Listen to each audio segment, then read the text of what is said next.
There are a set of grave circumstances that have combined together over this past week to paint a very chilling picture for America. We're going to talk about that and what it means for the future of our republic and what your role is in all of it. So sit back, get comfortable, and stay tuned to the End Times News Report.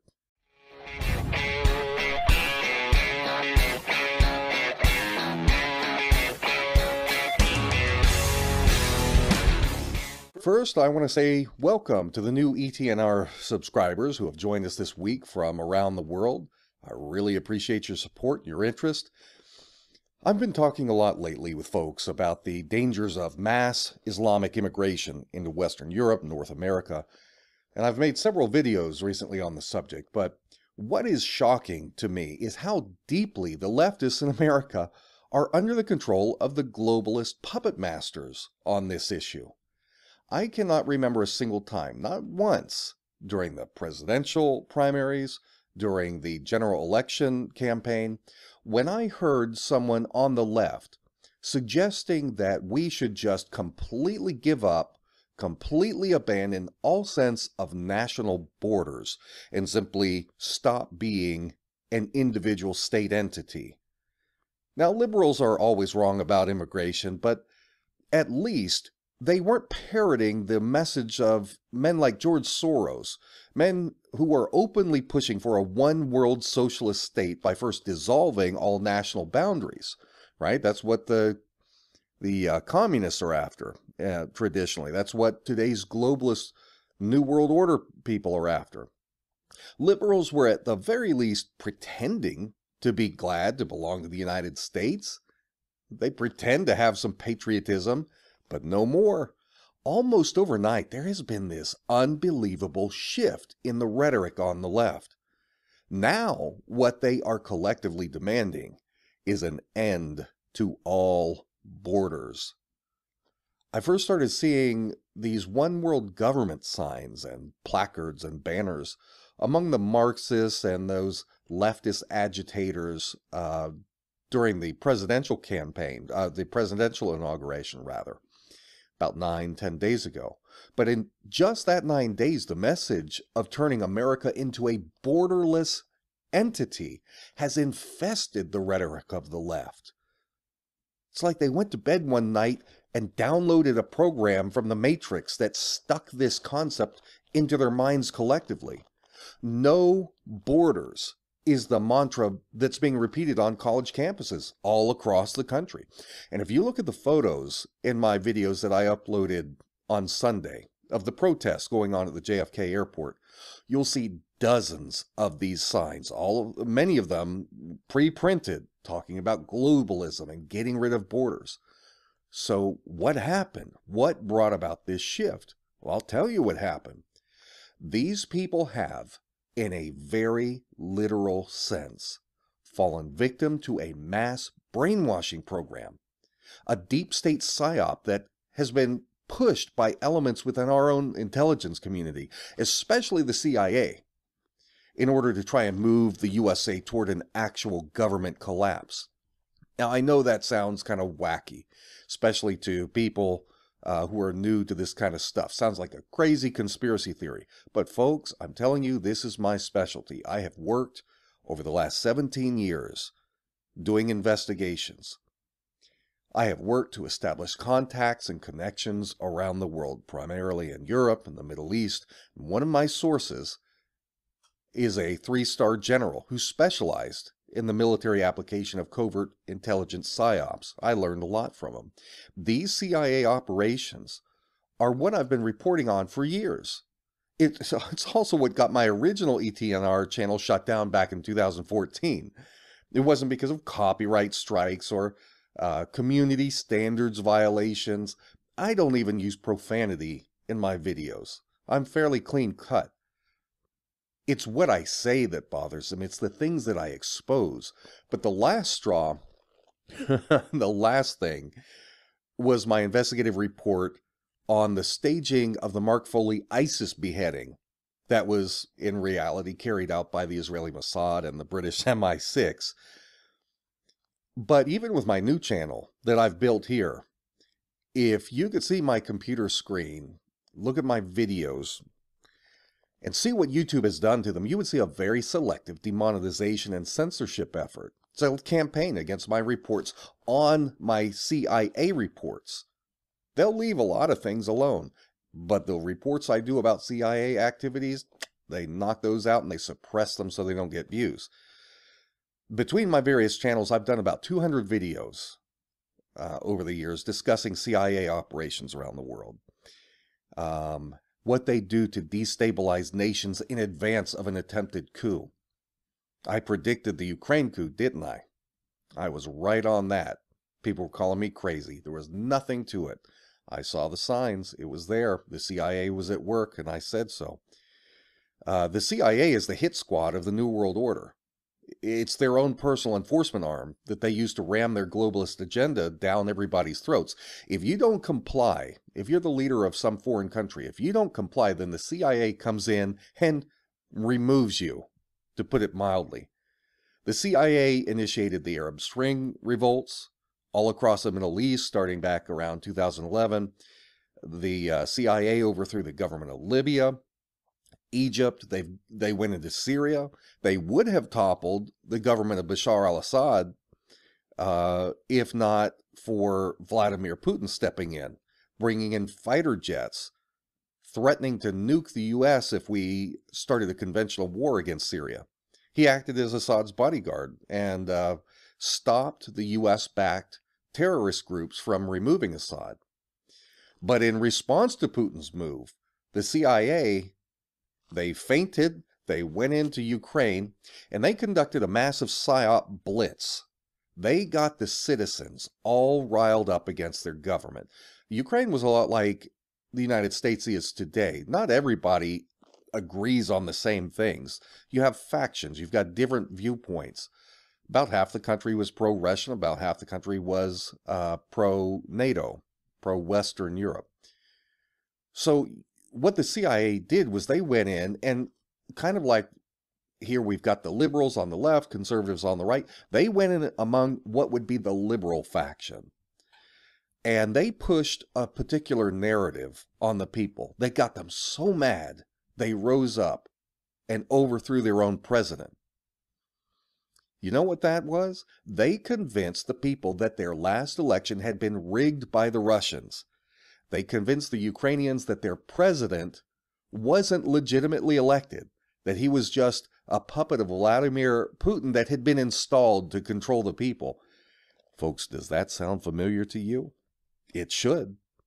And it should also scare the Hades out of you that the exact same PSYOP is at work in America. And if you don't believe that this conspiracy exists, just look at what's going on in the news. Jesus said that you can identify a tree by the fruit that it produces. So let's take a look. Think about this. Look at the fruit being produced in America right now. We've got hundreds of thousands of people in recent weeks that have taken to the streets just in the last 10 days to protest the presidency of Donald Trump. These people have become convinced that he's a white supremacist without anything to back that up. They don't even stop and question, why do we think he's a white supremacist? They just assume he is.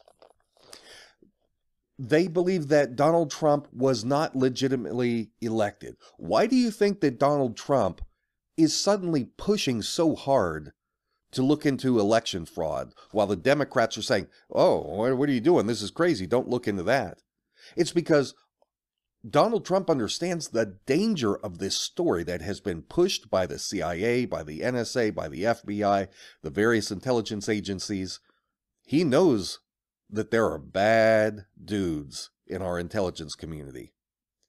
And he knows that this story of him being a Russian puppet is the same story that was used to overthrow the president of Ukraine. And so he is looking into it to try and delegitimize this idea that he's not a legitimate president. Because we got these people out there, these liberals everywhere. Not my president, walking around with their signs. Not my president, as if you get to choose if the man is your president or not. He was elected, you lost, he's your president. Barack Obama wasn't our president because he wasn't a natural born citizen, but I digress. You know where else I've seen these "not my president" signs? I saw them in December of 2013 in footage of the Maidan Square protests in Ukraine, just months before the unthinkable happened. The protests started small. Nothing to take too seriously. Government wasn't too worried about it.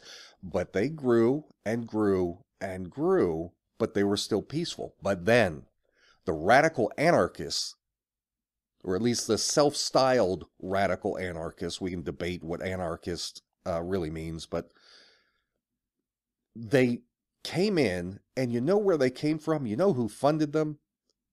George Soros. This is back in 2013. These people went in and infiltrated the peaceful protest movement, and they turned it all into complete mayhem.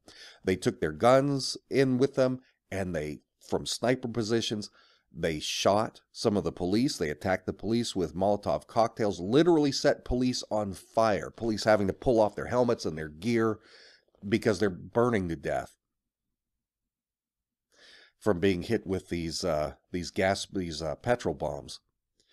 But then the police are trying to find who did it while these people are hiding in the crowds of moderate protesters, and then they go and they take up positions from the area where the police would be. Police are here. They'd go up in a building and shoot down and pop a protester so that the protesters thought the cops were shooting them.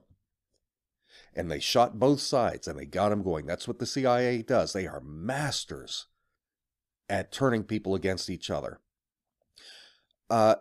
You guys have seen these anarchists here in the United States rising up in greater and greater numbers over the last few weeks here in the USA. Used to just be the Black Lives Matter people. That was crazy enough. Remember back in 2014, 15, somewhere in there, after the shooting of, was it Trayvon Martin? No. Michael Brown. When things really got started. And to us at the time, it was shocking. This is America, where these people are going into the streets and rioting. We hadn't seen that in decades. It wasn't since the 1960s that we had seen that kind of violence. But it was just those people. But now it has become almost mainstream.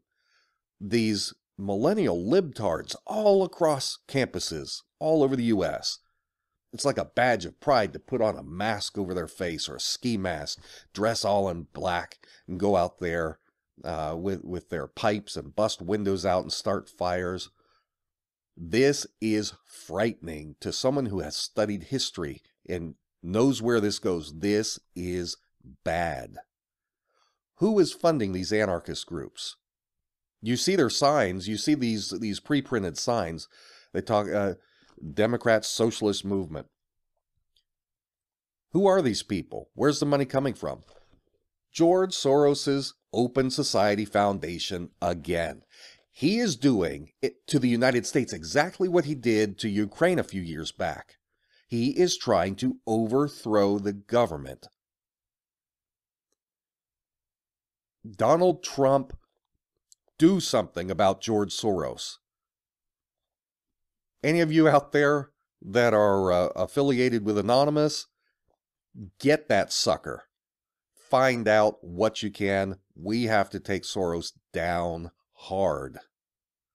So when you look at all of this from my perspective, having studied CIA-backed PSYOP campaigns to brainwash an average electorate, radicalize an otherwise sane population against their own government, in a very short period of time, and then you add in Soros-backed violent extremists like we've been seeing, you have a certain kind of fruit which can help us identify the tree itself. And the tree that this fruit is coming from is the dangerous New World Order.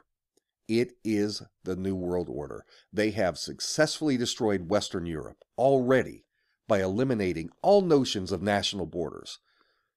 All of the member states that belong to the European Union, they have, it's kind of like in the United States. For those that don't know what the European Union is, Here in the United States, we took the original 13 colonies, 13 sovereign colonies, and by compact and agreement, we came up with a federal government. And there are certain laws, our U.S. Constitution, that cross state boundaries. You may have state laws for some things in North Carolina that are totally different from the state laws on that same thing in South Carolina. But there are federal laws that trump those state laws.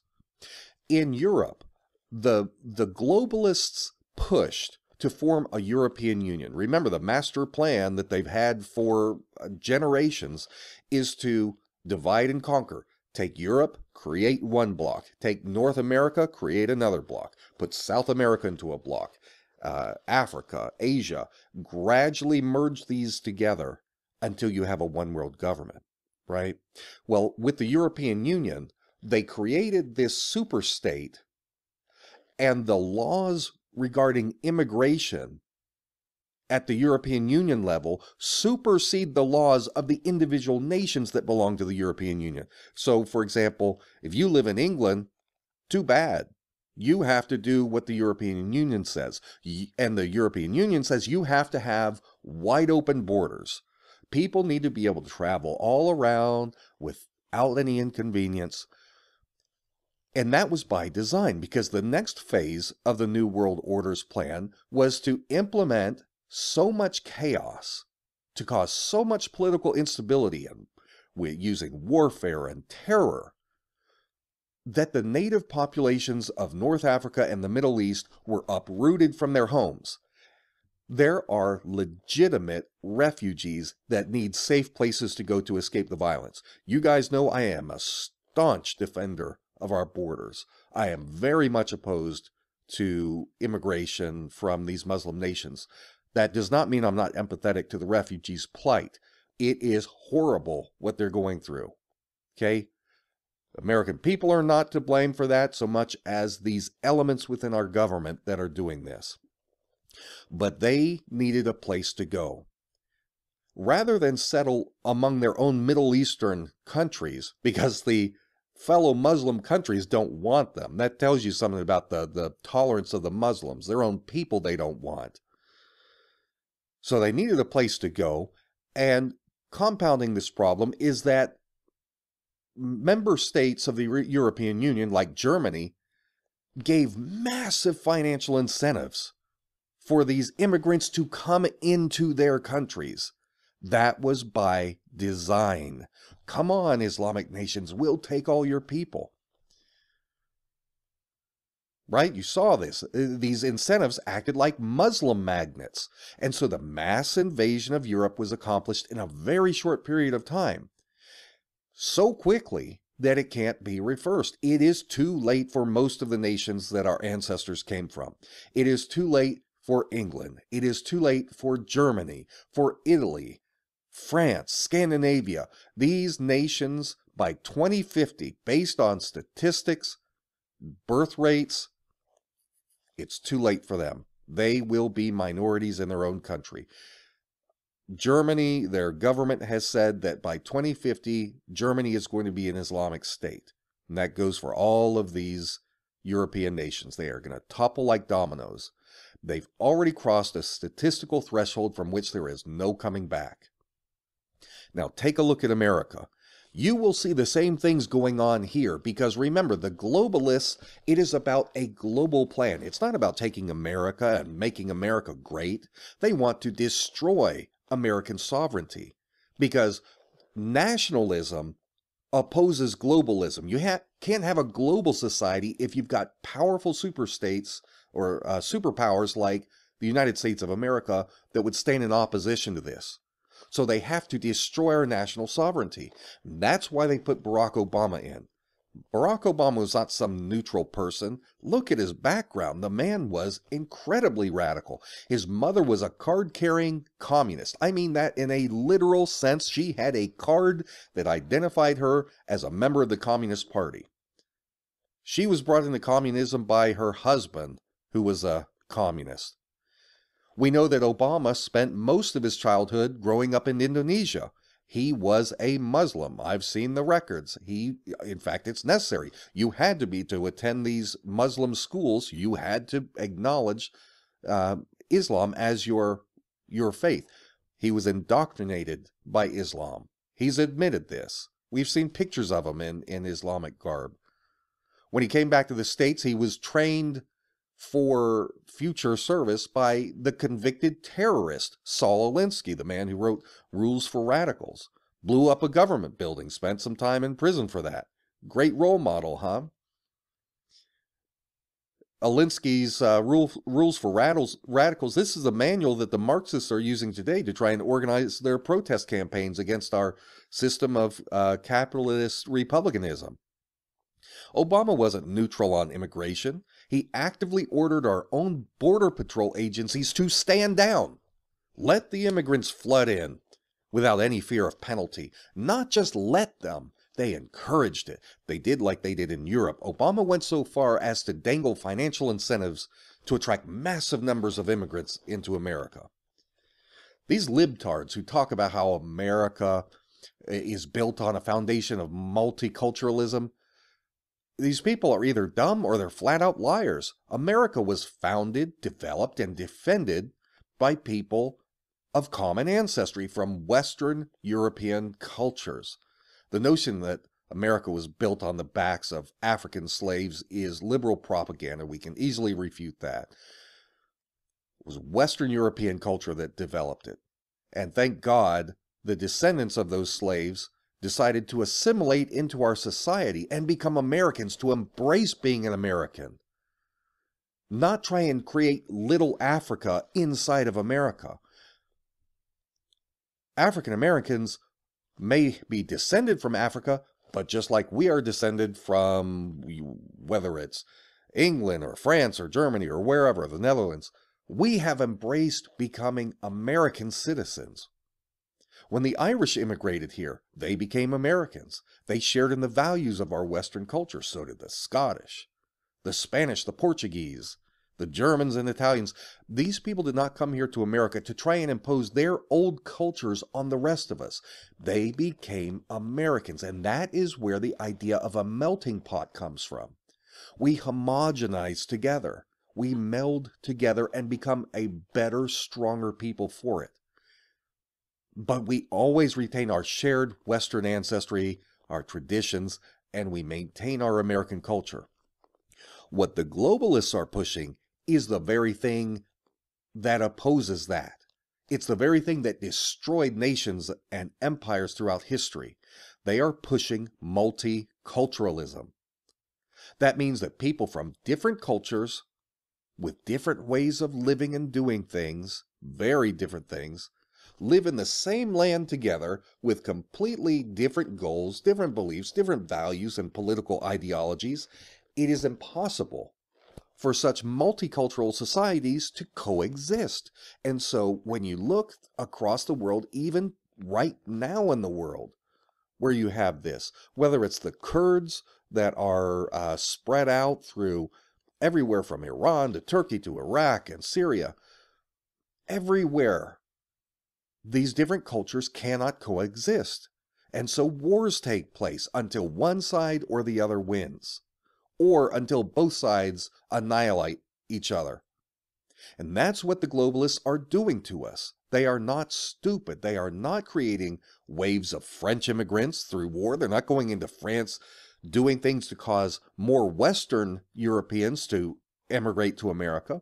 They're not going into Germany and causing so much warfare and trouble that the Germans are, we've got to get out of here. Let's get on a boat and float over to America or wherever.